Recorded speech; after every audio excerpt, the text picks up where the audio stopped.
আসসালামু আলাইকুম, কেমন আছো তোমরা? এই তো বিকালবেলায় এমন বৃষ্টি, মনে হইতেছে যেন রাত হয়ে গেছে। আমি তো ভাবতেছিলাম মনে হয় সন্ধ্যাই হয়ে গেছে, একদম রাতের মতো হয়ে গেছে। বৃষ্টির পরের এই ওয়েদারটা একদম হলুদ, সবকিছু ইয়েলো কালার হয়ে গেছে, আর হালকা বিদ্যুৎ চমকাইতেছে। এই একটা ওয়েদারে এখন আমার মন চাইতেছে যে খিচুড়ি খাই, কিন্তু খিচুড়ি নাই। তারপরে ছোট ভাইকে পাঠাইলাম যে যাইয়া কিছু হাবি জাবি কিনা নিয়ে আয়, আমরা একটা ছোটোখাটো পার্টির আয়োজন করি।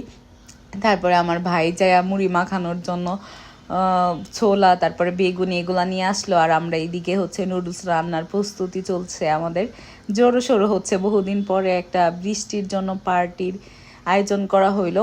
এই যে আমাদের নুডলস রান্নার প্রক্রিয়া চলছে, আমার আপা হেল্প করছে, সে আমার রান্নার জন্য, মানে সেই রান্না বান্নাটা আর কি করছে। আমি তো ক্যামেরাম্যান, ভিডিও করতেছিলাম। আর এইদিকে আমার ভাই হচ্ছে আমাদের পেঁয়াজ মরিচ টমেটো কুচি কুচি করে দিতেছিল। ভাগ্যিস সেই কামলাটা না থাকলে আমগোর কি উপায় হইতো।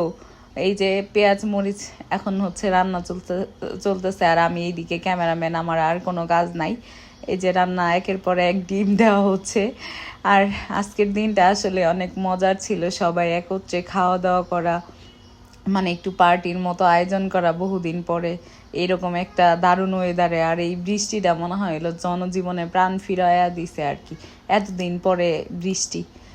তারপরে এই যে রান্না বান্না প্রায় শেষের দিকে, আর আমি আর আমার ছোট বোন আর আমার ভাই আমরা একটু করে যে এখান থেকে কড়াই থেকে নিয়ে খাইতেছিলাম। আর যেহেতু পানি নাই, সেহেতু আমরা একটা প্লেটের মধ্যেই সব কিছু করতেছিলাম, কম কিছু মানে কম জিনিসপত্র ব্যবহার করতেছিলাম, কারণ পানি নাই কি হবে।